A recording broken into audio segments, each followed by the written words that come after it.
प्रजया शांति वनस्पतया शांति विश्वदेवा शांति ब्रह्म शांति सर्वं शांति शांतिरेव शांति श्यामा शांतिरेधि ओम शांति शांति शांति।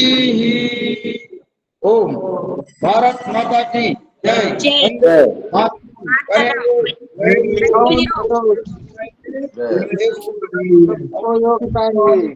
वंदे मातरम।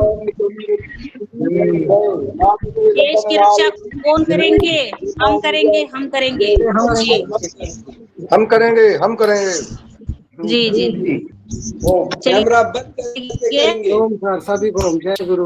बहुत जोरदार तालियां हो जाए एक बार पूरे सदन की तरफ से, योगाहार कार्यक्रम की तरफ से। बहुत सुंदर।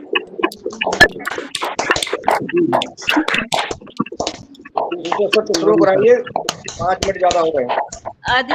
अतिशय सुंदर योग सत्र आज का हमारे आदरणीय रामानुज मौर्य जी, आदरणीय यमेल गौर जी ने उनको आमंत्रित किया, और वैसे उनका मैं दोनों का भी बहुत बहुत मनपूर्वक धन्यवाद आभार व्यक्त करती हूँ। और द्वितीय सत्र में आज हमारे कुसुम भारद्वाज जी ने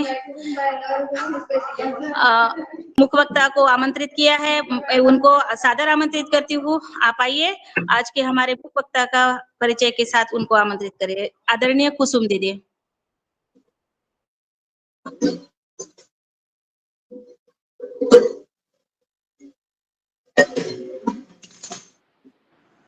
लक्ष्मी जी अपना माइक बंद करिए। Sorry sorry.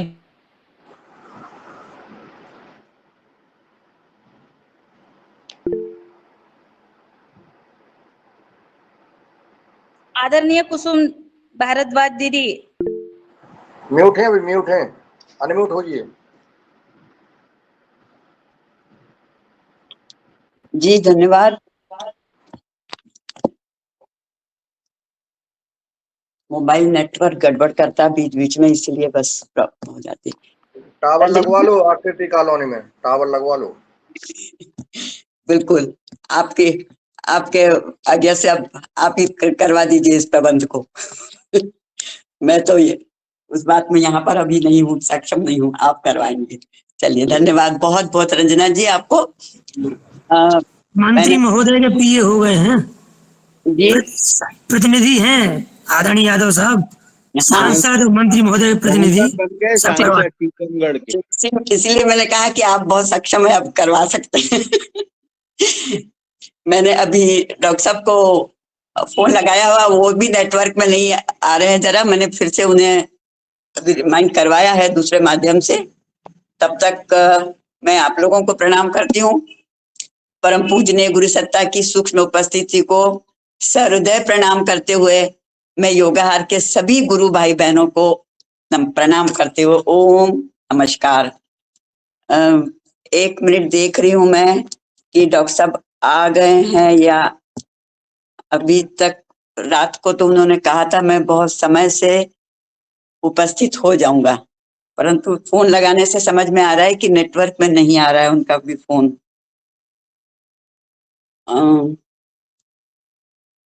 कोई बात नहीं, जब तक डॉक्टर साहब आते हैं तब तक जो है आप अपना मार्गदर्शन दें। जैसा आपने अभी युग शिविर प्रशिक्षण कर लिया, बहुत तारीफ कर रही थी बहनें, आप हम लोगों को भी अपना मार्गदर्शन प्रदान करें। जब तक जुड़ जाएंगे तो उनको आमंत्रित कर लेना।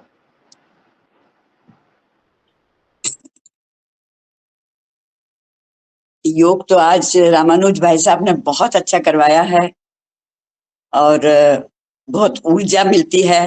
प्रतिदिन हमारे भाई लोग जो अलग अलग प्रकार से, अलग अलग स्टाइल से, उनके अपने अपने अनुभव के अनुसार जो योग करवाते हैं, उससे अलग अलग क्षेत्रों से ऊर्जा मिलती है और वो दिन भर काम करती है वो ऊर्जा। अभी मैं आपको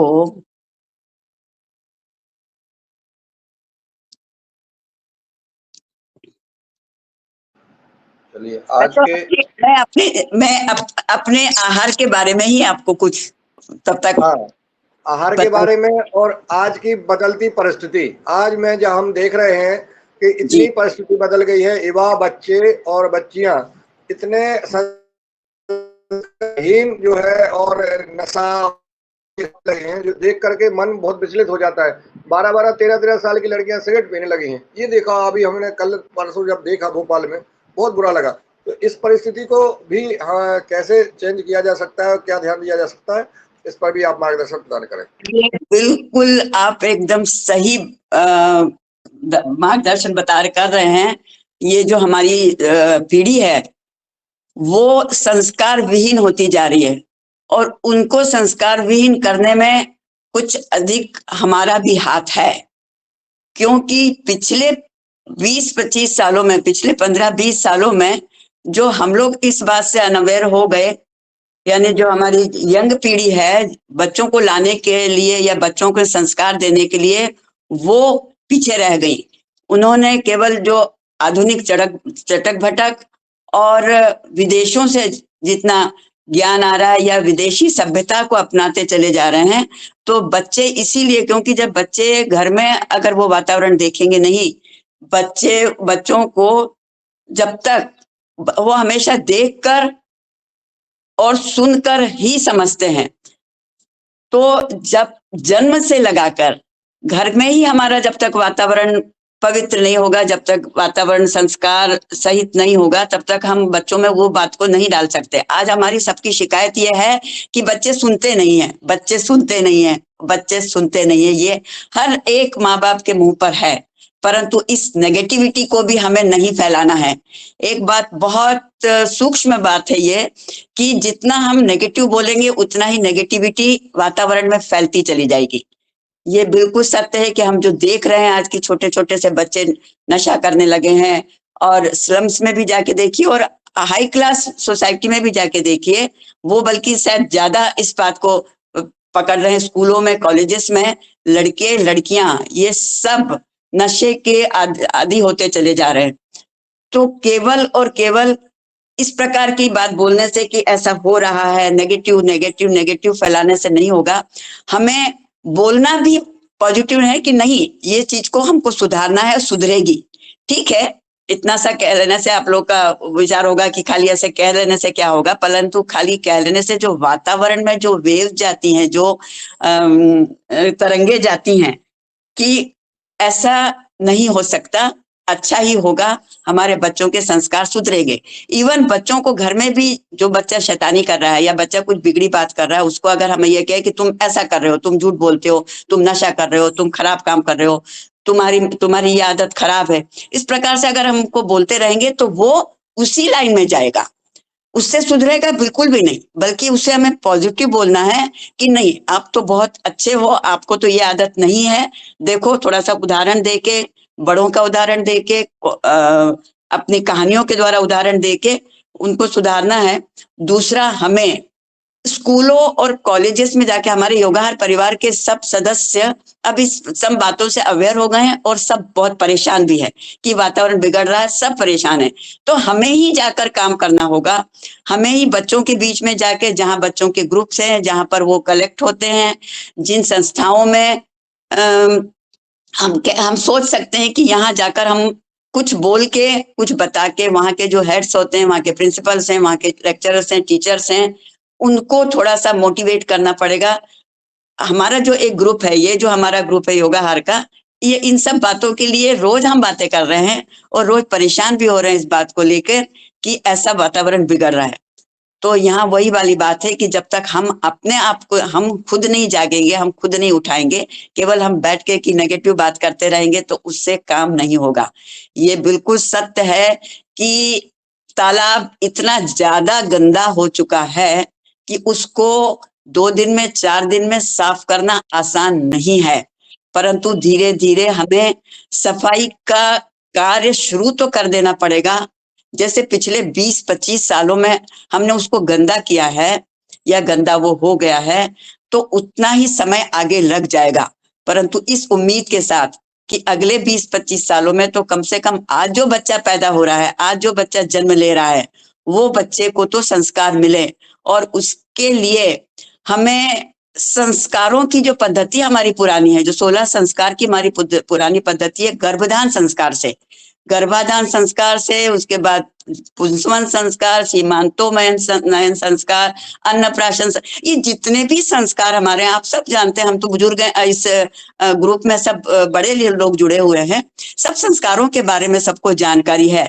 और जब तक वो संस्कार डालना हम खुद आरंभ नहीं करेंगे तब तक फिर काम नहीं होगा। इस प्रकार की बहुत सी हमारी संस्थाएं काम कर रही हैं संस्कारों को डालने के लिए, स्पेशली गर्भाधान संस्कार से, पुंसवन संस्कार से, इन सब संस्कारों के सब हम स्टार्ट करेंगे जब बातें, तब ही हम धीरे धीरे धीरे धीरे इस गंदगी को साफ कर पाएंगे। जो बच्चे यंग, अभी जो टीनेजर्स हैं, उनकी आदतें तो बिगड़ चुकी हैं, उनकी आदतों को सुधारना भी इंडिविजुअल बच्चे के स्वभाव के हिसाब से काम करना पड़ेगा कि क्या बच्चा किस प्रकार की भाषा समझता है। कई ऐसे होते हैं जो डांट से समझते हैं, कई ऐसे होते हैं जो डांट से और बिगड़ जाते हैं, तो उनको प्यार से समझाना है। इस प्रकार से जहां भी बच्चों का ग्रुप है तो वहां पर भी विभिन्न प्रकार के स्वभाव के बच्चे होते हैं। हम अगर एक बात उनको वहां जाकर बोलेंगे तो कुछ तो उसमें से उसको पॉजिटिव लेंगे और कुछ उसकी हंसी हुई उड़ाएंगे, कुछ उसको नेगेटिव भी लेंगे। तो अब किन बच्चों के साथ में, किस वातावरण में, किस प्रकार से हमें करना है, ये हमें ही अपने आप को दिमाग लगा के सोचना है। और हमारे जो अपने अनुभव हैं, उन अनुभवों के आधार पर हमको इस जनरेशन को सुधारना है। बहुत बहुत धन्यवाद, आपने मुझे इतना समय बोलने के लिए दिया। हमारे डॉक्टर साहब उपस्थित हो चुके हैं, आपका स्वागत है डॉक्टर साहब। नमस्कार जी नमस्कार। मैं आपको आमंत्रित करती हूँ, आप आइए, स्वागत है आपका। मैं पुनः परम पूजनीय सत्ता की सूक्ष्म उपस्थिति को सहृदय प्रणाम करती हुई योगाहार के सभी गुरु भाई बहनों को एवं हमारे मुख्य अतिथि को नमस्कार करती हूँ। ओम नमस्कार। आज हमारे योगाहार में मुख्य अतिथि के रूप में आदरणीय श्री अशोक कुमार वार्ष्णेय जी आमंत्रित हैं। आपका स्वागत है। आप आरोग्य भारती के स्वास्थ्य क्षेत्र में राष्ट्रीय संगठन सचिव हैं। आरोग्य भारती संघ की एक अनुषंगिक संस्था है और स्वास्थ्य के क्षेत्र में विस्तार पूर्वक कार्य कर रही है। डॉक्टर वार्ष्णेय सर बचपन से स्वयंसेवक रहे हैं। आपने इलाहाबाद विश्वविद्यालय से बायोकेमिस्ट्री विषय में पीएचडी हासिल की है और पिछले 40 वर्षों से अनवरत राष्ट्रीय स्वयंसेवक संघ की प्रचारक के रूप में प्रयागराज, लखनऊ, कानपुर एवं झारखंड में कार्यरत हैं। मार्च 2021 से आयुष मंत्रालय, भारत सरकार की सलाहकार समिति के आप सदस्य हैं और भोपाल को केंद्र बनाकर संपूर्ण देश में आपका प्रवास सतत होते रहता है और स्वास्थ्य के क्षेत्र में तथा आरोग्य भारती से संबंधित सेवा संघ से संबंधित अन्य सभी क्षेत्रों में आप बहुत कर्मठता से कार्य कर रहे हैं। हमारा सौभाग्य है कि अभी कुछ दिनों से, एक हफ्ते से आप भोपाल में निवासरत हैं और इसलिए हमें आज सौभाग्य मिला है कि आज हम हमारे योगाहार कार्यक्रम में आपको आमंत्रित कर सके हैं। तो बहुत बहुत आपका स्वागत है डॉक्टर साहब। एंड आप अपना प्रबोधन, अपना उद्बोधन आरंभ करें नमस्कार करते हुए। हमारे सारे परिवार की ओर से आपका स्वागत है। जी आइए। धन्यवाद डॉक्टर कुसुम जी। मेरी आवाज आ रही है क्या? जी आ रही है।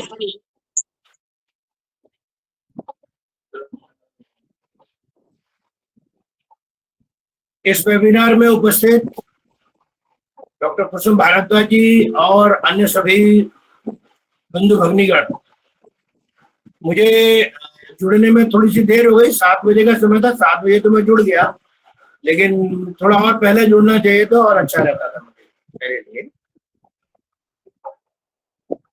जो मेरा विषय है उसको प्रारंभ में इस प्रकार से करता हूँ कि एक सामान्य व्यक्ति के लिए कहा जाता है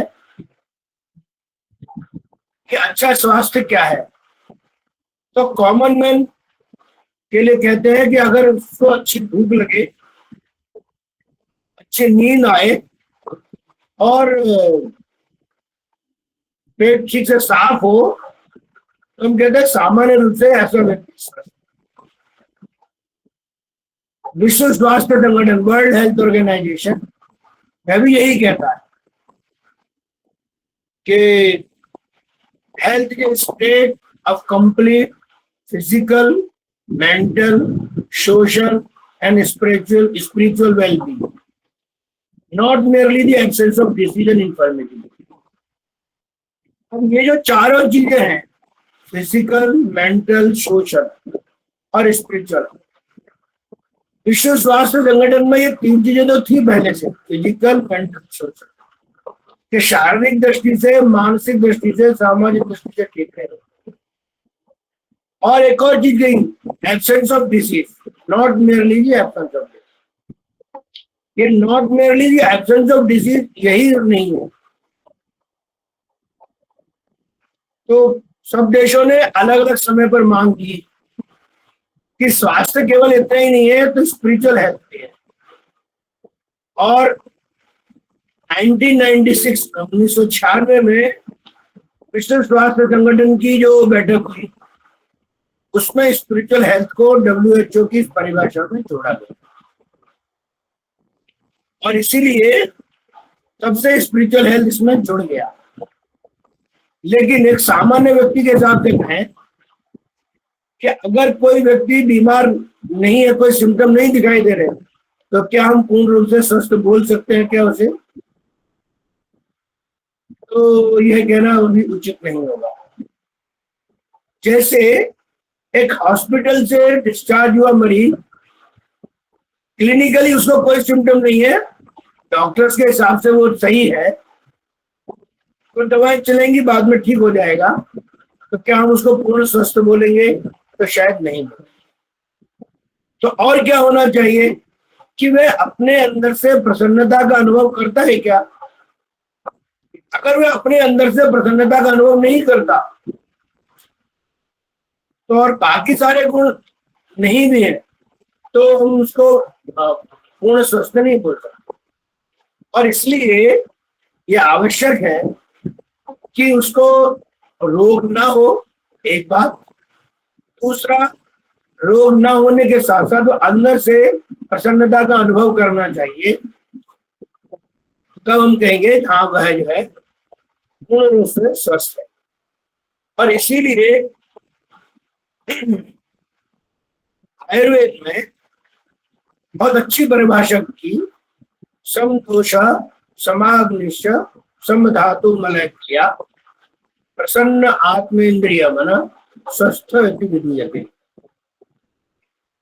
जिस व्यक्ति में समदोष माने वात, पित्त, कफ, यह भी समान है, सभी प्रकार की धातु है, सभी प्रकार की अपूर्ण मल क्रिया ठीक है, और इन सबके आगे भी प्रसन्न आत्मेन्द्रिय मन, ये प्रसन्न आत्मा, इंद्रिय और मन, यह भी अच्छे सक्रिय अवस्था में रहने चाहिए, तभी हम कहेंगे आप व्यक्ति स्वस्थ। हम योग से जुड़े हैं अधिकांश लोग। योग में कहा जाए, योग में पंचकोश की व्यवस्था की। पंचकोश में सभी चीजें आती है। अन्नमय कोश हमारी फिजिकल बॉडी, जिसको ठीक रखने के लिए अष्टांग योग में यम और नियम, यम अर्थात एथिकल वैल्यूज, नियम अर्थात हमने जो नियम बनाए, दिनचर्या से जुड़े, खान पान से जुड़े, अन्य जो जुड़े नियम है जो हमने स्वयं स्वीकृत किए हैं, ऐसे यह हमारी फिजिकल बॉडी, अन्नमय कोश का विकास है। प्राणमय कोश, हम कुछ व्यायाम करते हैं तो यह जो शरीर में श्वास प्रश्वास का आवागमन होता है, तो उससे हमारा प्राणमय कोश का विकास हो। हम प्राणायाम करते हैं, ध्यान करते हैं, मौन करते हैं, जप करते हैं, पूजा पाठ करते हैं, उससे हमारे मनोमय कोश का विकास हो। हम अध्ययन करते, हम पढ़ते हैं, अध्ययन करते हैं, स्वाध्याय करते हैं, चर्चा करते हैं, संवाद करते हैं, मंथन करते हैं, इन सबसे हमारे विज्ञान में कोश का विकास होता है, जो हमारा लक्ष्य चलता है। लेकिन ये जो आनंदमय कोश है, इसका विकास कैसे होता है? तो इसको समझने के लिए अपने को थोड़ा और आगे जाना पड़ेगा। तो आनंदमय कोश के विकास के लिए हम ऐसा अनुभव करें कि ऐसा ध्यान करें कि जब कभी हम सो करके उठते हैं तो कभी कभी हमको फ्रेशनेस अनुभव नहीं होती, रात भर सोए तो भी फ्रेशनेस अनुभव। वही दूसरी ओर कभी दोपहर में एक झपकी लगी, हम अपने को फ्रेशनेस अनुभव करते हैं। ये जो अनुभव करना है, फ्रेशनेस अनुभव करना है, ये क्या है? यही अनुभव है आनंद। हम कहीं यात्रा कर रहे हैं, कोई अच्छा प्राकृतिक दृश्य दिखाई पड़ा, इच्छा होती है जरा इस दृश्य को देख, थोड़ी देर के लिए हम रुक करके देख, थोड़ा अनुभव कर ले। ये जो अनुभव करना है, यही आनंदमय कोश का विकास है। ये जो इनर फीलिंग्स है, इसी से ही हम आनंदमय कोश का आकलन करते हैं। और इसीलिए हम जो आरोग्य भारती के अंतर्गत काम करते हैं, पूरे देश में काम करते हैं, इसमें जो 4 आधार है हमारे, इन 4 आधारों में से एक आधार है कि हम कहां तक सोचते हैं कि from illness to wellness to happiness. अगर व्यक्ति बीमार है तो वह स्वस्थ होना चाहिए, और केवल स्वस्थ ही नहीं होना चाहिए, तो वह स्वास्थ्य के साथ अंदर से आनंद की अनुभूति करने वाला भी होना चाहिए, तभी हम कहेंगे वो पूर्ण स्वस्थ है। इतना तक हम अपने आरोग्य भारती के तंत्र में विचार करते हैं, कार्य करते हैं। लेकिन इन सबके साथ साथ और एक पहलू जो हमारे सबके लिए विचार करने की है, इसकी प्री कंडीशन क्या है, हमको कब यह अनुभव होगा। तो इसकी प्री कंडीशन है कि हम सामान्य रूप से फिजिकली मेंटली स्वस्थ चाहिए। स्वस्थ जीवन शैली, हेल्दी लाइफ स्टाइल, इसकी प्री कंडीशन। तो प्री कंडीशन में जो सारी चीजें आती हैं, तो सामान्य रूप से 5 चीजें आती हैं जो इसके अंतर्गत जोड़ती हैं कि हमारी दिनचर्या है। दिनचर्या प्रकृति के अनुसार है क्या? सूर्योदय के पहले हम जागृत होते हैं क्या? हम बिना किसी अन्य काम में लगाए अपने स्वास्थ्य की ओर आगे बढ़ते हैं क्या? नहीं तो आजकल मैं पूरे देश में घूमता हूं और लगभग रोजाना कहीं ना कहीं एक आधा छोटी बड़ी क्लास लेता हूं, तो मैं एक प्रश्न पूछता ही, कितने लोग हैं जो सूर्योदय के पहले जागते हैं, बिस्तर छोड़ देते हैं और व्हाट्सएप पर नहीं लगते। तो जैसे मैं कहता हूँ व्हाट्सएप पर नहीं लगते, तुरंत जितने लोगों ने हाथ उठाए उसमें से 3/4 के हाथ नीचे हो जाते हैं। और इसी तरह से रात्रि का भोजन, वैसे तो आदर्श स्थिति में सूर्यास्त के समय तक हो जाना चाहिए, लेकिन तो भी हम कहते हैं कि सोने के 2-2.5 घंटे पहले आपका भोजन होना यह स्वास्थ्य के लिए लाभकारी है। क्योंकि आजकल जो शहरी दिनचर्या है वो इस प्रकार से हो गई है कि कई बार हम सूर्यास्त के समय तक भोजन करना संभव नहीं होता। हम लोगों से आग्रह करते हैं कि आप सोने के 1-2-2.5 घंटे पहले आप भोजन कर लीजिए, जिससे कि जब आप सोने जाएं तब तक भोजन आमाशय से में पचकर आगे छोटी आंत में बढ़ जाए। ऐसे कुछ और चीजें हैं जो हमारी दिनचर्या में सम्मिलित है, वो हमारी प्रकृति के अनुसार दिनचर्या हो यह आवश्यक। एक और पहलू ध्यान रखिए, कि आयुर्वेद के अनुसार 24 घंटे में शरीर के सभी बड़े अंग ये 2 बार सक्रिय होते हैं और उस समय अपने को अनुभव होता है हाँ वास्तव में वो सक्रिय है। अगर यह पहलू हमको ध्यान में है और हम इसको अनुभव करते हैं तो अवश्य ही हम अपने स्वास्थ्य को सरलता से ठीक रख सकते हैं। प्रातःकाल ब्रह्म मुहूर्त में 3 से 5 हमारा एक्सक्रीटरी सिस्टम सक्रिय होता है, इच्छा होती है उस समय जल्दी से उठकर फ्रेश हो। सुबह 7 से 9 बजे तक पाचन तंत्र सक्रिय होता है, तो उस समय इच्छा होती है हम फ्रेश हो गए, काम हुआ, हमारा स्नान ध्यान हो गया, तुरंत उस समय भूख लगती है। वो समय अगर उस समय हमने कुछ भी खाया पूरा का पूरा पाचन होता है, उसका शरीर को संपूर्ण एनर्जी मिलती है। ठीक उसी तरह से शाम को 7 से 9 वो भी समय ऐसा है कि उस समय हर पाचन तंत्र सक्रिय होता है, हर व्यक्ति को तो कुछ ना कुछ खाना चाहिए और उस समय पर हम लोग कुछ ना कुछ खाते ही सब लोग। और अगर उसी समय हम पूरा भोजन कर लें तो बाकी तो बहुत सारी समस्याएं अपने आप ठीक हो सकती हैं। और इसलिए यह जो 24 घंटे में सभी शरीर के बड़े अंग 2 बार सक्रिय होते हैं, तो इन 2 बार की सक्रियता का अनुभव होना चाहिए, तभी हम कहते अच्छी आदत चल रहा है। ऋतु अनुसार हमारा आहार, सौभाग्य से हम भारत जैसे देश में है, इतना 6 ऋतुएं होती।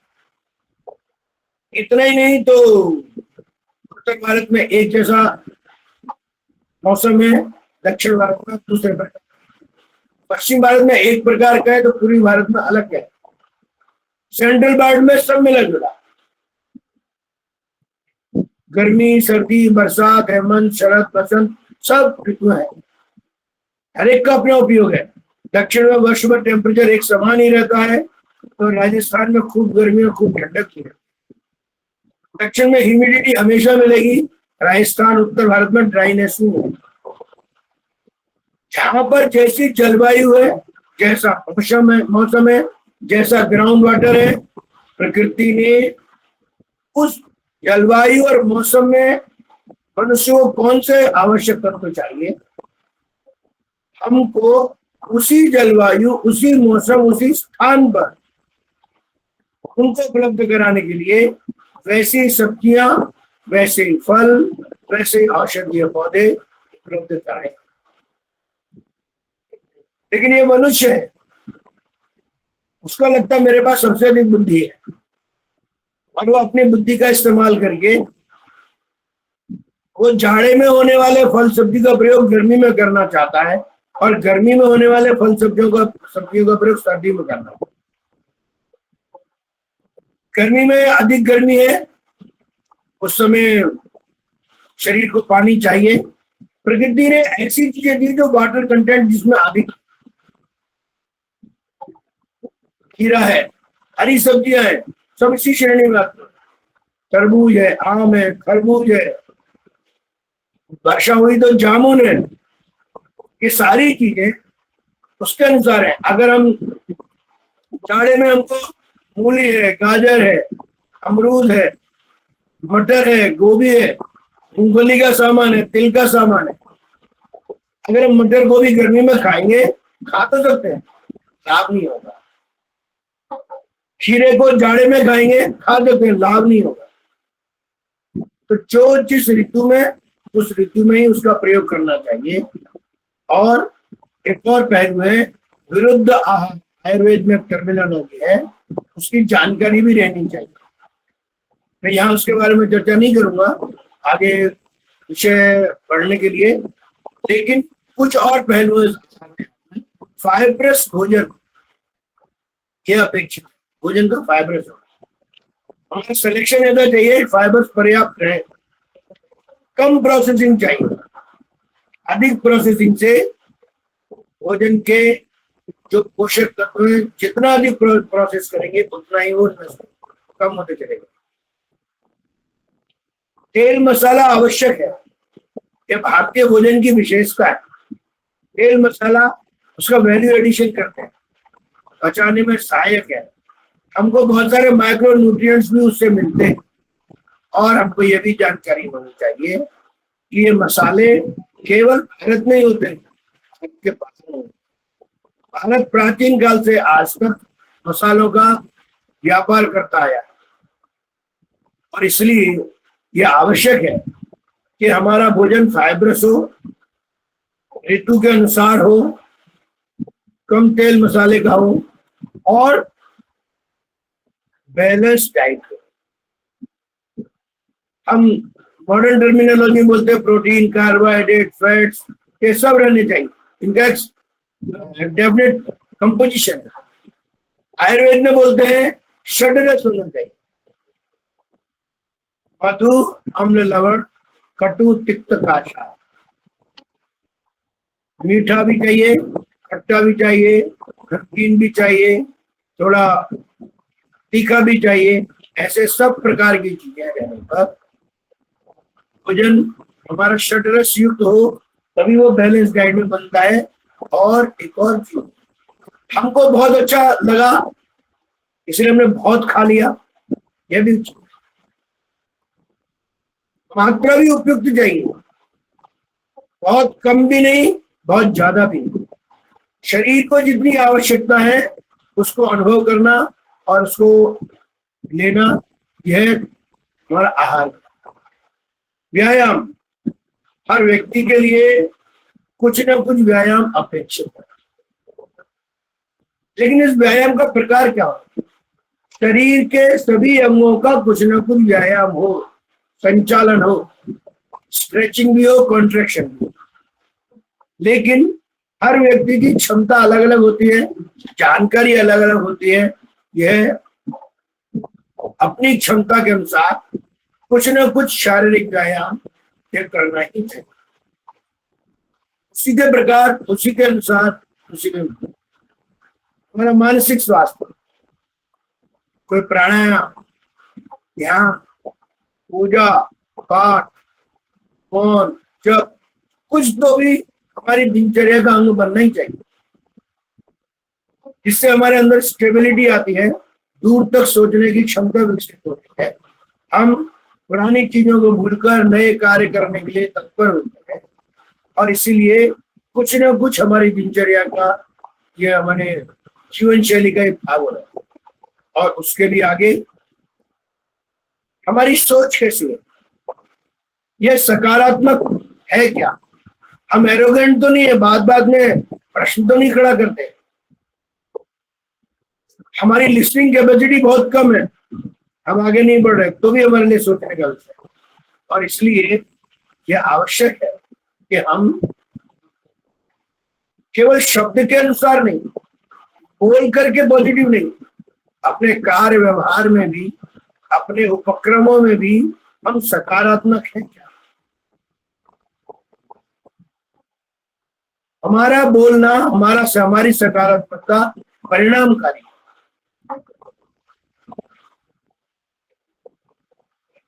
एक कहानी मैंने कभी पढ़ी थी कि कमरे में 5 दीपक थे।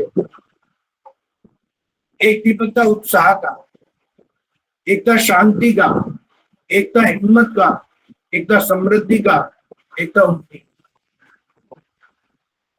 कहते हैं उस कहानी में वो उत्साह का दीपक बोलता है कि आजकल लोगों में स्टेगनेंसी आ गई है, ठहराव आ गया, क्रिएटिविटी नहीं बची है और इसलिए उत्साह नहीं है लोगों में, और इसलिए मेरे जलने का कोई लाभ नहीं।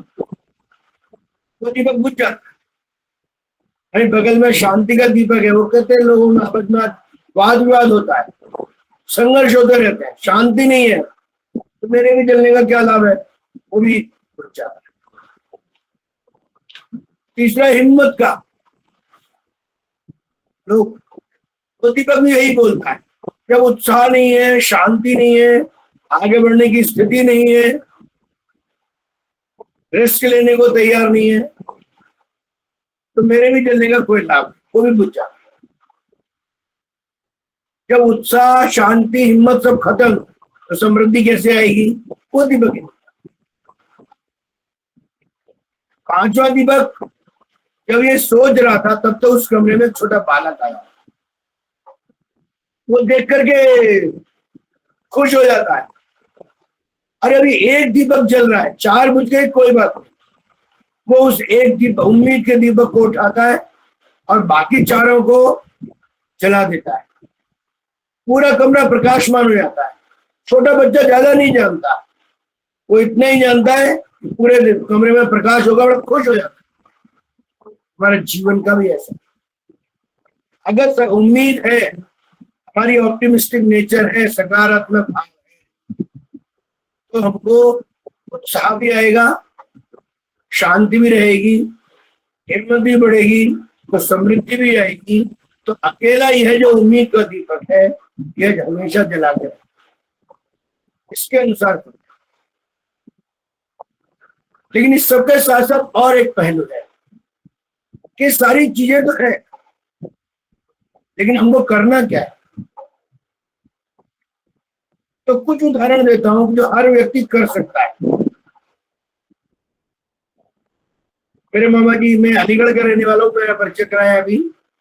मेरे मामा जी घनघोर कम्युनिस्ट, एक कॉलेज के, यूनिवर्सिटी के कॉलेज में प्रिंसिपल थे।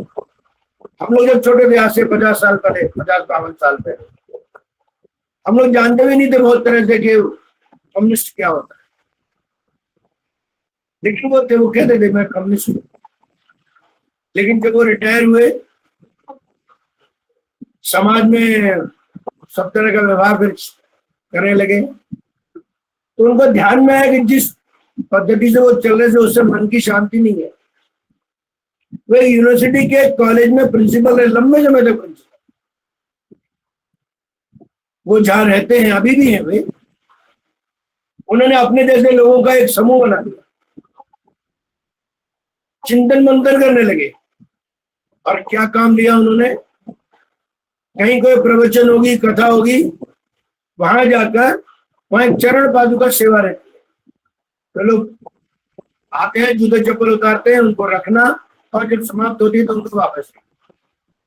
वो इतने बड़े व्यक्ति, आज उनकी आयु 80 वर्ष के ऊपर है, वे बराबर अपने सहयोगियों को लेके जाते हैं और ये काम करते हैं, और उसमें वो सुख का अनुभव करते हैं। ये जो सेवा कार्य करना है, सेवा कार्य से जो सुख का अनुभव होता है, यही इस वास्तव में प्रसन्न आत्मेंद्रिय मन का एक प्रतीक है। और एक पहलू है, अगर हमारी अपेक्षाएं बहुत ज्यादा हैं तो भी हर समय हम निराश रहेंगे, हमारी अपेक्षा के अनुसार काम पूरा नहीं होता। अपेक्षाएं कम रखेंगे तो हमेशा आनंदित रहेंगे। कहा जाता है यात्रा का आनंद कम सामान लेकर चलने में, और जीवन का आनंद कम आकांक्षाएं रखने से ही होता। तो हमारे सोचने के लिए कि हमने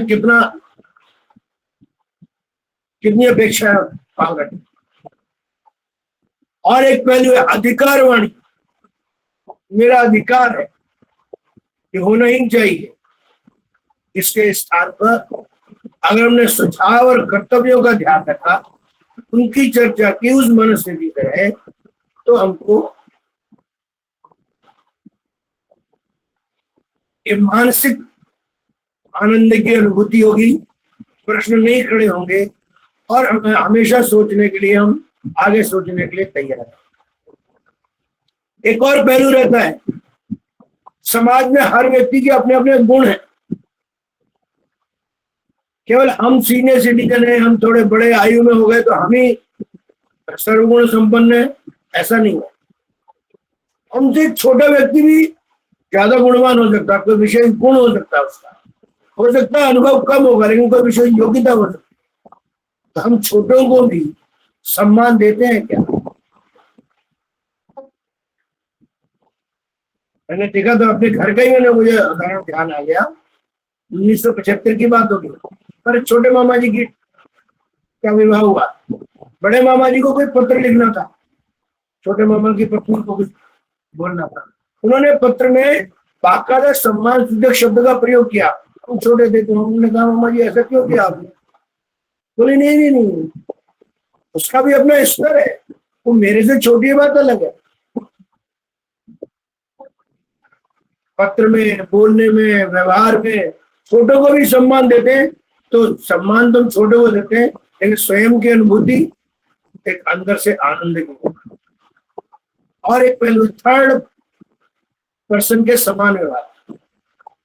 हर समय फर्स्ट पर्सन सिंगुलर नंबर में मैं नहीं करता, मैंने ये किया, मैं ये करता हूँ, मैं मुझे ये मेरे कारण से ऐसा हो रहा है, ये अधिक हुआ, या आप ऐसा करो, आप ऐसा क्यों नहीं करते हो, आपको ये करना चाहिए।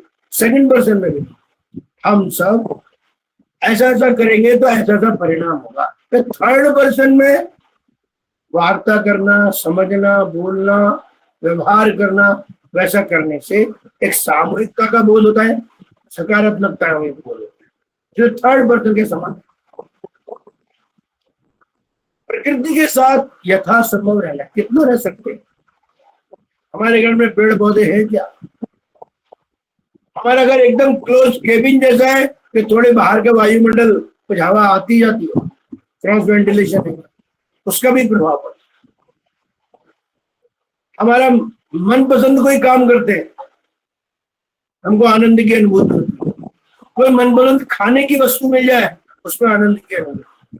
कोई मनपसंद हमारा दोस्त आ जाए, उसमें आनंद की अनुभूति। किसी मनपसंद स्थान पर चले जाए, उसमें आनंद की अनुभूति।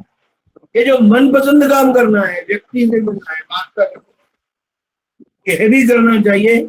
इससे भी हमारा मन प्रसन्नता ही हमारा, ये सभी पर प्रभाव होता है। हमारी कोई हॉबी है, उस हॉबी में के अनुसार कुछ काम करते हैं, जितनी देर करते हैं संतुष्टि भी होती है, क्रिएटिविटी होती है, आंतरिक आनंद की। ऐसे भी काम हमारे सही होते हैं। इतना ही नहीं, कभी कभी कुछ काम ऐसे रहते हैं कि जहां पर बहुत प्रसन्नता नहीं दिखाई देती, तो वहां के लोग कुछ अवसर तलाशते रहते हैं। मैं लखनऊ में था आज से लगभग 35 वर्ष पहले। तो जाड़े के दिनों में मैं दोपहर में एक विद्यालय में गया एक काम से। तो विद्यालय का इंटरवल होता है, बच्चे खेलते रहते हैं। वहां पर जिनसे मिलने गया था वो हमारे एक अधिकारी थे। उन्होंने एक बड़ी मजेदार बात बताई। उन्होंने कहा मैं जाड़ा है, मेरे पास का कोई काम नहीं रहता, मैं धूप में कुर्सी डाल के बैठ जाता हूँ। लेकिन मेरे साथ और एक अनुभव आता है कि पास में पुलिस चौकी है, इसके पुलिस वाले भी आ जाते हैं। मैंने एक दिन उनसे पूछा भाई आप क्यों आते हो यहाँ पर? तो उन्होंने बड़ा अच्छा उत्तर दिया। उन्होंने कहा कि हम तो पुलिस वाले हैं, हमारे यहाँ पे गुंडा बदमाश आएगा, मार पिटाई होगी, रोता रहेगा, फुफी करता रहेगा, हम भी डांटते रहेंगे। तो वो नेगेटिव वायुमंडल ही रहता है। कोई अधिकारी आएगा वो भी उल्टा सीधा डांटता रहता है। और हमको मालूम है इस विद्यालय में कितने बजे इंटरवल होता है, तो हम थोड़ी देर ये बच्चों को खेलते हुए देखते हैं, ऑब्जर्व करते हैं, तो हमारे मन के अंदर हमको बहुत अच्छा लगता है। अब ये अच्छे काम करते हुए देखना भी अपने मन को प्रसन्न करता है। यह भी इसलिए कहते हैं मन चंगा तो कठौती में दूंगा। मन प्रसन्न है तो हम सब प्रकार के काम कर सकते हैं। छोटे काम में भी हम आनंद का अनुभव दे सकते। ग्रेटिट्यूड, किसी ने कोई अच्छा काम किया, अपने उसका आभार प्रदर्शन, एक ग्रेटिट्यूड का अभ्यास, यह भी अपने मन को ठीक रखता है। आजकल और एक चीज हो गई पढ़े लिखे लोगों को, हर चीज में अमेरिका यूरोप का उदाहरण देते हैं। तो अमेरिका यूरोप बाकी लोग, उनका अपना वायुमंडल है, अपना जीवन को देखते हैं, उनके अपने पैरामीटर्स हैं। हम भारतीय जीवन पद्धति के कौन से पैरामीटर? मैं स्वास्थ्य के क्षेत्र में काम करता हूँ, कहता हूँ बहुत सारे लोगों कि हमारे शरीर के जो पैरामीटर जिसके आधार पर डॉक्टर चिकित्सा करता है, ब्लड प्रेशर है, ब्लड ग्लूकोज है और बाकी बहुत सारे पैरामीटर्स हैं, वो हमारे भारतीय जीवन पद्धति का आधार बनाएंगे, अनुसार है। तो सोचने की आवश्यकता, केवल हैप्पीनेस इंडेक्स में हमारा नाम ऊपर नीचे कहां पर है इतना पर्याप्त नहीं है। वास्तव में हैप्पीनेस अनुभव करते हैं क्या हम? उस इंडेक्स के आधार पर बहुत सारे देशों में जहां हम देखते रहते हैं, सुनते रहते हैं, खाने को भी नहीं है, शांति भी नहीं है, आर्थिक विपन्नता भी है, एक दूसरे को मार काट के लिए तैयार है, हैप्पीनेस इंडेक्स में उनका भी नाम ऊपर आता है। और हम अपने देश में स्थिरता में है, ठीक है, दिखाई पड़ता हमने को, तो हम नीचे आते हैं। तो हैप्पीनेस इंडेक्स में होना पर्याप्त नहीं, भारतीय जीवन मूल्यों के आधार पर जो पैरामीटर्स हैं वे वास्तव में उनसे जो इंडेक्स बन सकता है वह हमारे लिए मान्य होना चाहिए। एक और पहलू है, हमारे संयम का भाव है क्या? अष्टांग योग में हम प्रत्याहार की चर्चा करते हैं। ये प्रत्याहार क्या है? यम नियम ध्यान में आता है, योगासन प्राणायाम ध्यान में आता है। ये प्रत्याहार क्या? संयम। ये संयम का अभ्यास करना, यह भी हमको प्रसन्नता का अनुभव कराता है। उदाहरण के लिए मान लो हमारा कोई साप्ताहिक व्रत रहता, उपवास, और हमने अपने लिए कुछ नियम बनाए कि हम उपवास में ये खाएंगे, ये नहीं खाएंगे, ऐसा करेंगे, ऐसा नहीं करेंगे। और अगर उस दिन कोई ऐसी वस्तु आ गई जो आपको बहुत प्रिय है लेकिन आपके व्रत के नियम के अनुकूल नहीं है, तो मन के अंदर से इच्छा नहीं होनी चाहिए,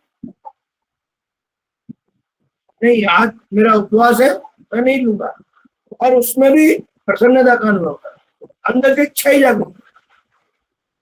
हम व्रत कर रहे हैं, उपवास कर रहे हैं और एरोगेंसी है हमारी, चार लोग झगड़ा कर रहे हैं,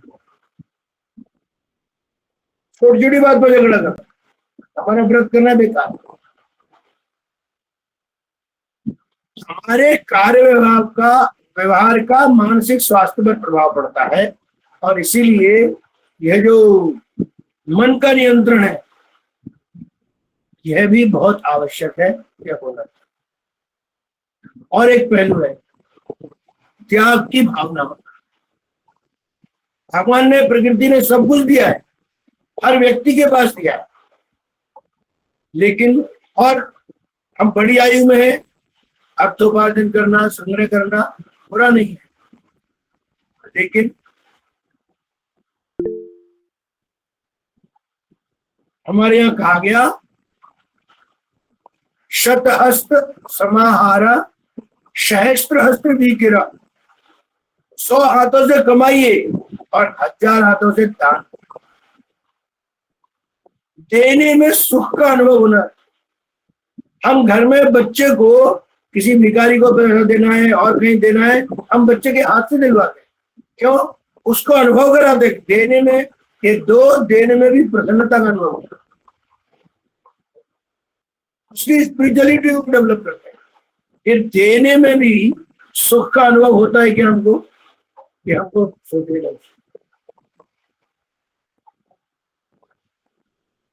मुझे एक कहानी ध्यान में आ गई, पिछले दिनों मैंने ही पोस्ट की थी फेसबुक पर, पढ़ रहा था मैं, वो भी इससे मिलती जुलती है।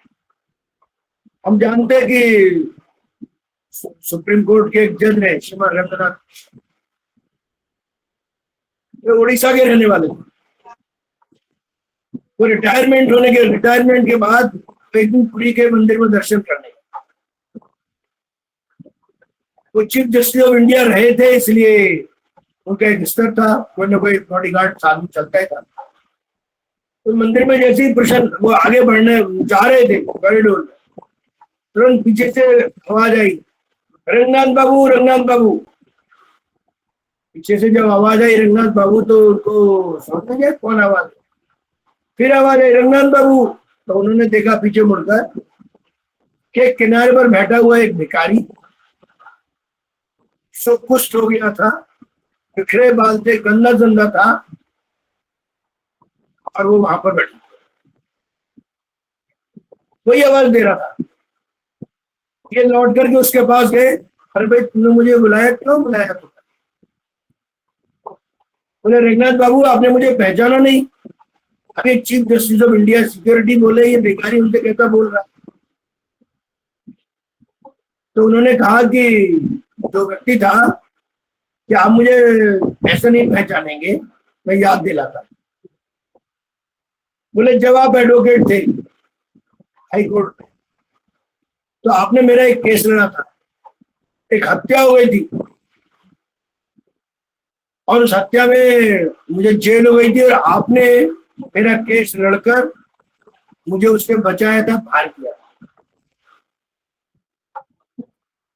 और बाद में वो केस सुप्रीम कोर्ट में गया, तो आपने सुप्रीम कोर्ट में भी मेरा केस लड़ा और अच्छे तर्क देकर मुझे जेल से बाहर निकाला, मैं सुरक्षित होकर बाहर आ गया। लेकिन चूंकि मैंने हत्या की थी, मेरे मन पर भी बोझ था, मुझे मालूम था कानून की नजर में तो मैं बच गया, लेकिन भगवान की नजर में मैं बचा नहीं। और भगवान ने मुझे उसकी सजा दी कि मुझे ऐसा कुष्ठ रोग हो गया, आर्थिक विपन्नता हो गई, और मैं आज वो व्यक्ति जिसको आपने कानून की नजरों से बचाया था, लेकिन भगवान की नजरों से, भगवान का जो सीसीटीवी कैमरा है उसकी नजरों से नहीं बच पाया, उसका दुष्परिणाम में आप हमारे विचार करने के लिए है कि ऐसे अवसर पर हम दुनिया भर में कोई भी काम करते हैं, लेकिन हमको ये ध्यान रहता है क्या, हाँ ऊपर वाला एक भगवान है, वो भी एक सीसीटीवी कैमरा लगाए हुए, वो भी बराबर देख रहा है। हम अच्छा कर रहे हैं, अच्छा परिणाम होगा ही होगा, अच्छे मन से कर रहे हैं उसका भी परिणाम होगा। हम अच्छा काम नहीं कर रहे हैं या अच्छा काम कर रहे हैं लेकिन अपेक्षा के साथ कर रहे हैं, मन का भाव ठीक नहीं है, उसका भी दुष्परिणाम। और इसलिए हमेशा कुछ न कुछ काम करते समय ऐसे सब पहलुओं को ध्यान में रखना। अभी कल ही मैं जब तैयारी कर रहा था, मुझे एक बहुत अच्छा कोटेशन पढ़ने को मिला, और मैं इसी को बोलकर अपनी बात समाप्त करूंगा। हमारे एक राष्ट्रीय कार्यकारिणी के कार्यकर्ता हैं ये तोमर जी, उन्होंने ये लिखा है कि गिरवर उत्तम स्वास्थ्य है, तन सपुष्ट मन शांत, आत्मेंद्रिया प्रसन्नित, परहित रत का, दोष धातु सम मल रहे, अग्नि सुदीप्त होए, ओज लसे मुखमंडल ही, पानी मुख में। अर्थात शारीरिक दृष्टि से, मानसिक दृष्टि से स्वस्थ रहने के बाद भी ये जो आंतरिक आनंद की अनुभूति है, इसका अभ्यास करना, आनंद की अनुभूति करना और एक अच्छा स्वस्थ जीवन जीना, यही हर मनुष्य का एक महत्वपूर्ण मनुष्य की इच्छा होती है। हम सभी ऐसे कुछ बिंदु जो मेरे ध्यान में आए, मैंने सबके सामने रखे। हम सोचें, विचार करें, अभ्यास करें, स्वभाव का अंग बनाए, हमको भी अच्छे अनुभव होंगे। मुझे लगता है इतना ही मुझे बोलना चाहिए। बहुत बहुत धन्यवाद डॉक्टर साहब, आपका जो आज उद्बोधन था कि सकारात्मक रहना है और हर क्षेत्र में सकारात्मक रहना है। हमारी सोच सकारात्मक होगी तो जो भी कार्य हम कर रहे हैं, चाहे वो किसी भी क्षेत्र के हों, चाहे वो किसान है, खेती है, व्यापार है, घरेलू कार्य है, और किसी भी क्षेत्र में हम काम कर रहे हैं, वहां हमारा मन, हमारी बुद्धि, हमारे भाव यदि हम सकारात्मक रख के करेंगे तो उससे हमें बहुत सही रिजल्ट्स मिलेंगे और सही उत्पादन होगा। और वो सकारात्मकता जब वातावरण में पूरा फैलेगी तो हम अपने पूरे वातावरण की मानसिकता को भी सही करने में सक्षम हो सकेंगे। बहुत अच्छा उद्बोधन आपका रहा। अब मैं अन्य भाई बहनों से आग्रह करती हूँ, यदि आप लोगों का कोई प्रश्न है तो कृपया हैंड रेज करें, तो आपको आमंत्रित करेंगे, डॉक्टर साहब उसका समाधान कर सकेंगे।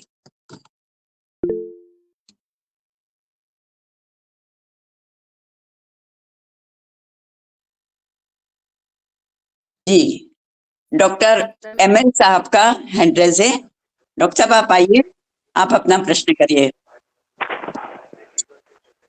जी ओम बहन जी, आज के हमारे प्रमुख वक्ता माननीय सर को बहुत बहुत सादर नमन, सादर प्रणाम, जिन्होंने सारे हमारे जो अन्नमय, ज्ञानमय और सारे कोषों के बारे में जो जानकारी दी, ज्ञानेंद्रियों के बारे में जानकारी देते हुए हमें जो बताया।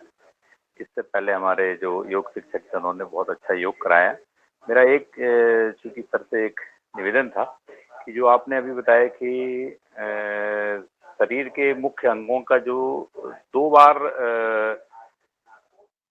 क्लॉक टाइम होता है तो एक्टिवेट रहता है, तो वो एक्टिवेट टाइम थोड़ा सा अगर सबको जानकारी में लग जाए कि कौन कौन से मुख्य ऑर्गन है उसका, तो वो एक सबके लिए बहुत अच्छा रहेगा। बहुत अच्छी एक जानकारी थी वो, तो यही मेरा एक। इसमें मैंने 2 पहलू सबको याद रखने के लिए है, बाकी हमने याद नहीं भी रखा तो हमको चलेगा। पहला है शरीर का जो एक्सक्रीटरी सिस्टम है वो सुबह ब्रह्म मुहूर्त में प्रातःकाल 3 बजे से 5 बजे तक सक्रिय रहता है। उसका अगर हमने पालन ध्यान में रखा तो पेट ठीक से साफ होता है, सभी शरीर सक्रिय होता है। लेकिन उसके लिए भी है कि उसके पहले 6 घंटे कम से कम नींद चाहिए, और नींद के भी 2 घंटे 2.5 घंटे पहले भोजन होना चाहिए, तभी उसका लाभ मिलता है। तो सुबह भी 3 से 5, शाम को भी 3 से 5 का समय ऐसा रहता है कि जिस समय एक्सक्रीटरी सिस्टम सक्रिय रहता है। जी जी ओम ओम, सुबह 7 से 9 और शाम को भी 7 से 9 ये पाचन तंत्र सक्रिय रहता है, उसको भी हमको ध्यान से लेना चाहिए। उस समय कुछ खाने की इच्छा होती है तभी खाएंगे तो ही होता है। बार बार खाना ये पाचन तंत्र पर एक्स्ट्रा लोड देना, तो एक्स्ट्रा लोड ना मिले ना रहे ये भी अपने को ध्यान रखें। ऐसे अलग अलग प्रकार के अलग अलग समय है, ये 2 समय सब ध्यान रखें, बाकी चीजें ठीक रहे।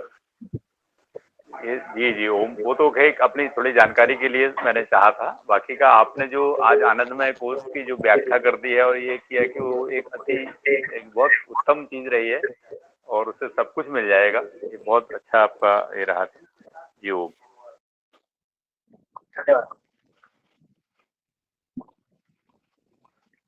और कोई? जी ओम, सदन को नमन। आज की हमारी योग कक्षा बहुत अच्छी रही और हमारे मुख्य वक्ता महोदय ने भी बहुत अच्छी जानकारी दी। मैं रमेश मेहरा नर्मदापुरम से। सर मैं पूछना चाहता हूं कि आरोग्य भारती का जिला स्तर पर कोई काम होता है क्या? जी ओम। पूरे देश भर में काम होता है और पूरे देश के 90% जिलों में आरोग्य भारती के पास कार्यकर्ता हैं। आप जहां पर भी रहते हैं वहां बताएंगे तो हम आपको लोकल व्यक्ति से जोड़ देंगे। और इसलिए यह जो अपना कार्य है यह अपने में एक बहुत अच्छा कार्य है। सबको जोड़ने के लिए हम सबको जोड़ सकते हैं। कुसुम जी को बता दीजिए, मैं वहां जोड़ दूंगा आपको। जी ओम सर। जी धन्यवाद।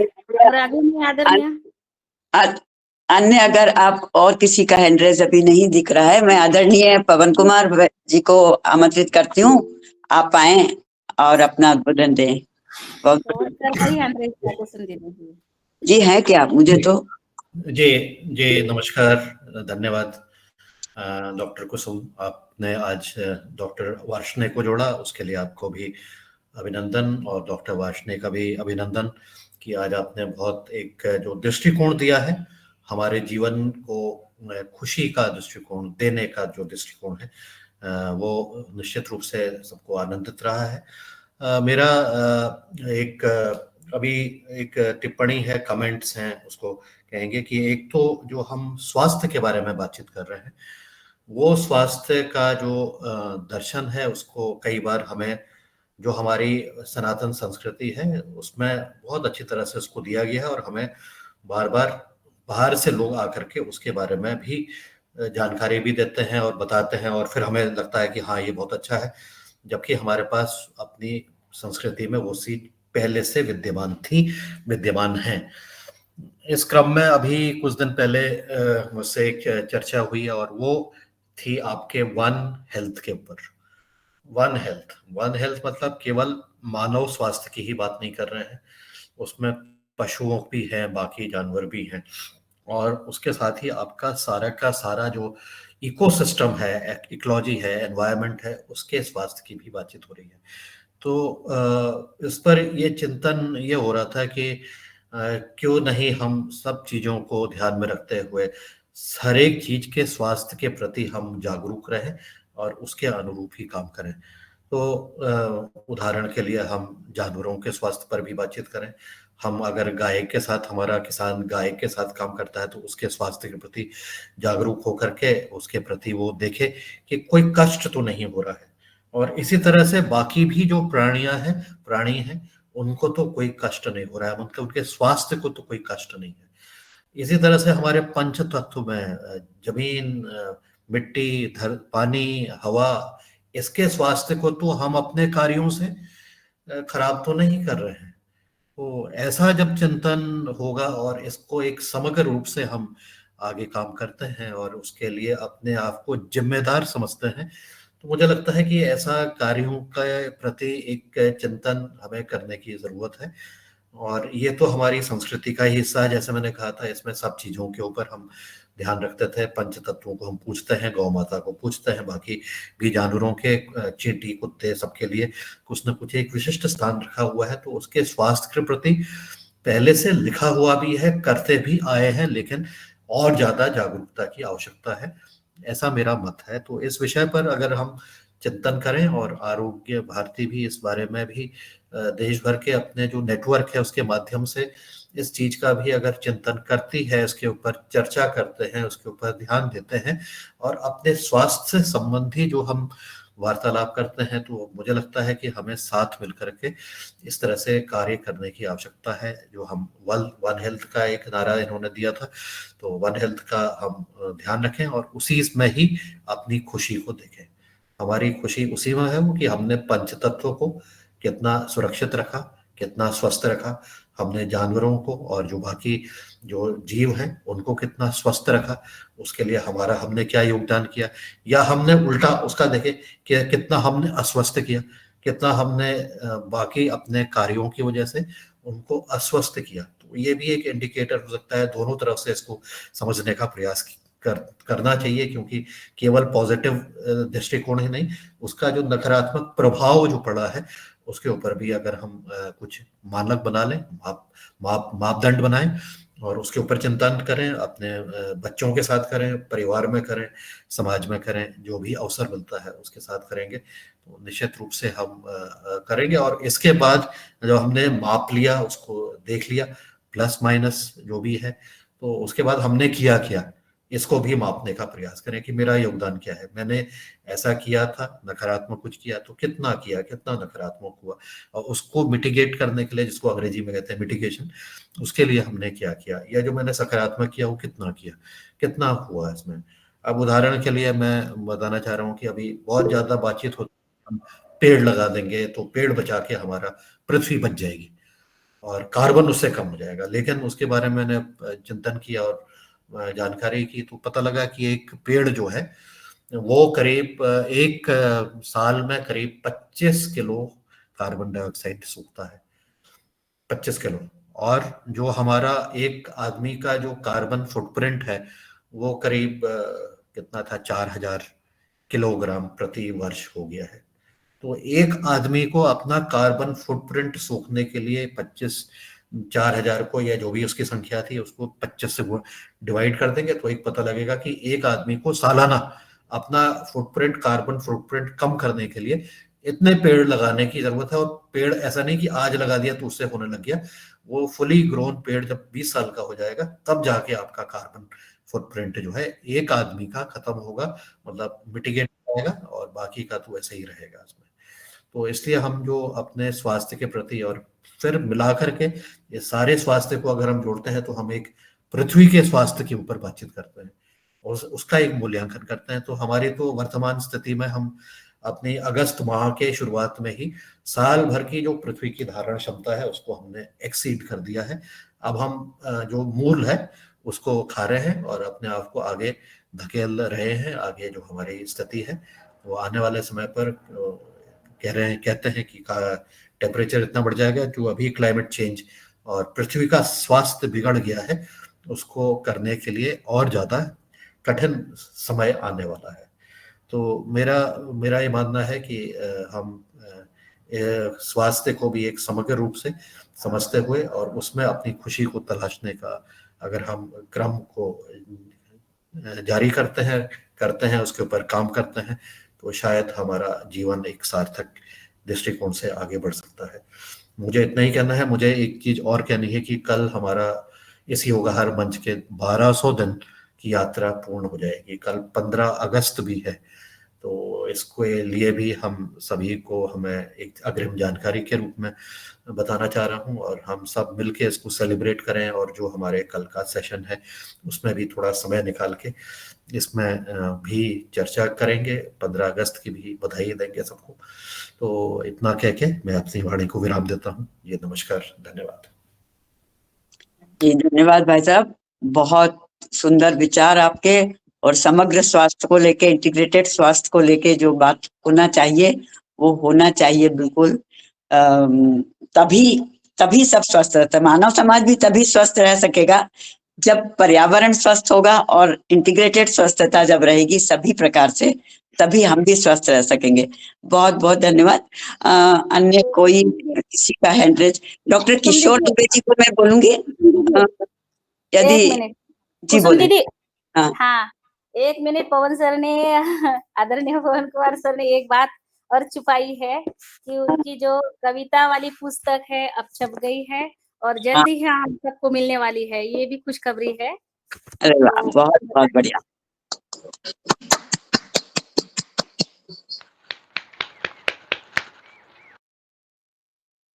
आदरणीय किशोर दुबे जी, सॉरी, आदरणीय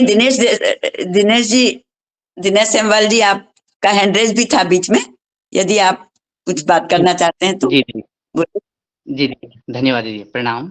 आदरणीय सभी सदस्यों को मैं प्रणाम करता हूं।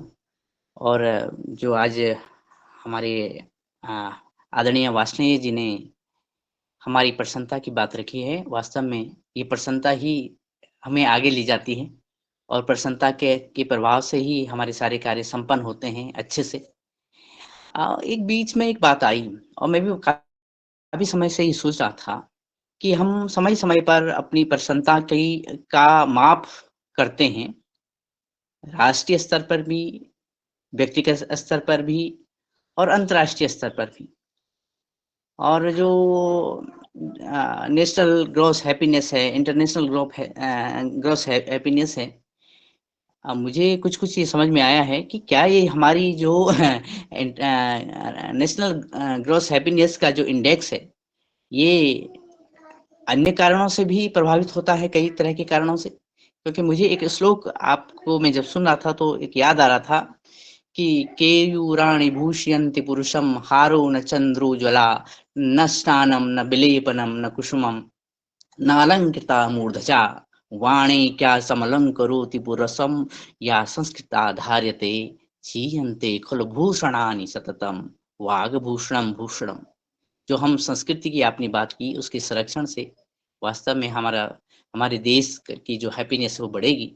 लेकिन कुछ प्रभाव मुझे देखने में आया, वो इसलिए कि जब हम नेशनल ग्रॉस हैप्पीनेस को देखते हैं तो जब आपके इन वचनों के साथ साथ मैं सर्च कर रहा था तो अभी 2024 का मुझे दिखा 126वें स्थान पर हमें, और पिछले वर्ष या उससे पिछले वर्ष 2022 में 128 पे हमको रखा गया है। और मैं देख रहा था 2011 में तो 122 पे रखा था। तो क्या हम कुछ बाह्य तत्वों के कारण, बाह्य कारणों के कारण भी हमें ये इंडेक्स में ऊपर नीचे रखा जाता है? अगर ये इंडेक्स में इस तरह से प्रभावित हम होते हैं, किसी देश की हैप्पीनेस को मापा जाता है, तो ये मुझे लगता है ये आनंद है, ये राष्ट्रीय आनंद है, ये दिखावे का आनंद है। मैं आदरणीय के पास पहुंचता हूँ, आदरणीय दीदी जी के माध्यम से। जी, बात तो आपकी सही है।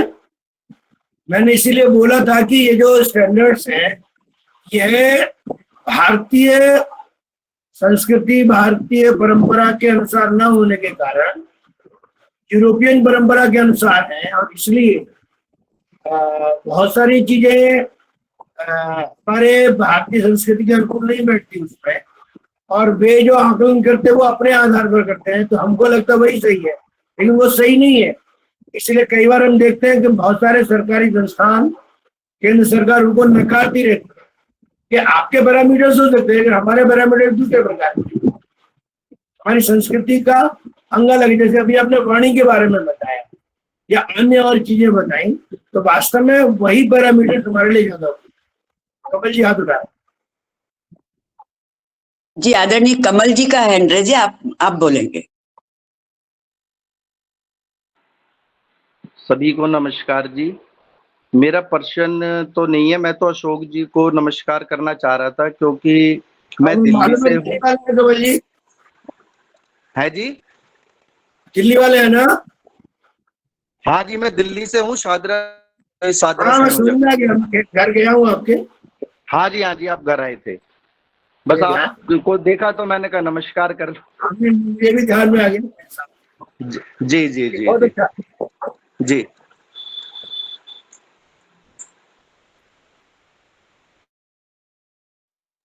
जी, अन्य कोई भाई अगर कुछ अभी भी हैंड रेज करना चाहते हैं तो, अदरवाइज हम समापन की ओर जाएंगे।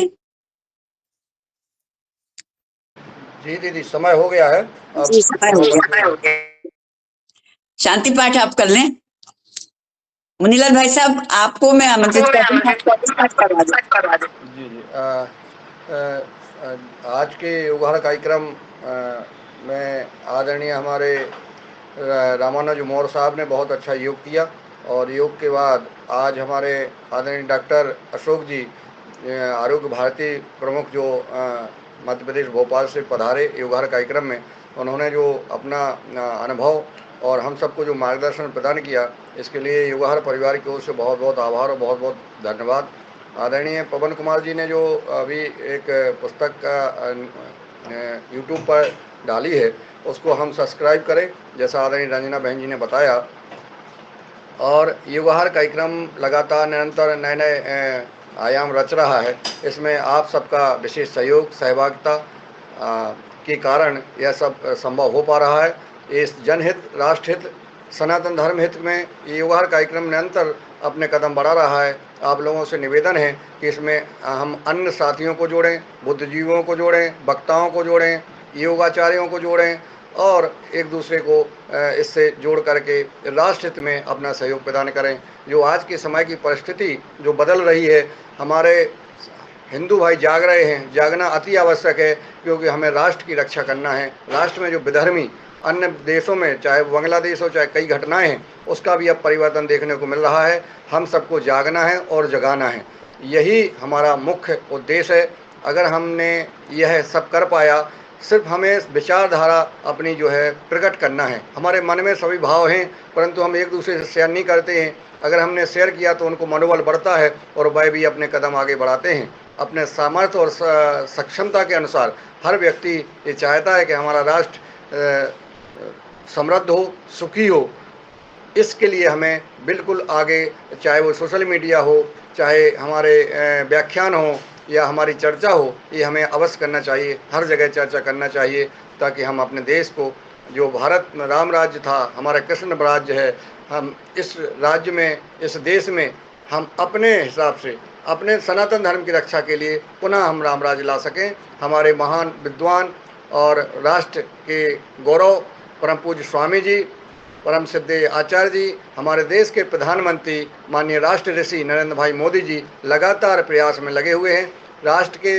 राष्ट्रवादी विचारधारा के सभी सनातन धर्मी भी अपने अपने विद्वान जन अपने अपने स्तर से इस कार्य में लगे हुए हैं। हम चाहेंगे कि हम सब का कर्तव्य बनता है कि अपने परिवार के पालन पोषण के साथ, अपने कर्म के साथ ये कर्म और उसे अपने जीवन में जोड़ लें कि हमें देश में अपने हिंदू सनातन धर्म को कैसे जगाना है, इस पर भी हमें चाहे 1 घंटे का समय हो प्रतिदिन देना चाहिए, ताकि हम अपने राष्ट्र को पुनः उसी परिस्थिति में ला सकें जो हमारी युवा पीढ़ी जो है गलत रास्ते पर जा रही है। हमारे परिवार के लोगों को उनको ध्यान देना चाहिए, चाहे हमारे बच्चे कहीं बाहर पढ़ रहे हों, चाहे कहीं भी उन पर ध्यान देना अति आवश्यक है, ताकि हम गलत दिशा में ना जाके हम युवा पीढ़ी को सही दिशा में ला सकें। इन्हीं बातों के साथ आज मैं इस कार्यक्रम को समापन के लिए अपने निवेदन करता हूं। कल सुबह 5:30 बजे मिलेंगे और जो प्रत्यक्ष और अप्रत्यक्ष रूप से इस कार्यक्रम में सहयोग कर रहे हैं, मैं डॉक्टर कुसुम भारद्वाज जी का बहुत बहुत धन्यवाद, जो आज हमारे डॉक्टर साहब को इस कार्यक्रम में संवाद करके उनको आमंत्रित किया और उन सबको हमने सुना। हम आज बस यहीं विराम करते हैं। कल सुबह मिलेंगे 5:30 बजे और हम योग करेंगे और फिर हम नए वक्ता को सुनेंगे, नए विषय पर चर्चा करेंगे। सबको बहुत बहुत शायद बहुत बहुत धन्यवाद। ओम प्रणाम। ओम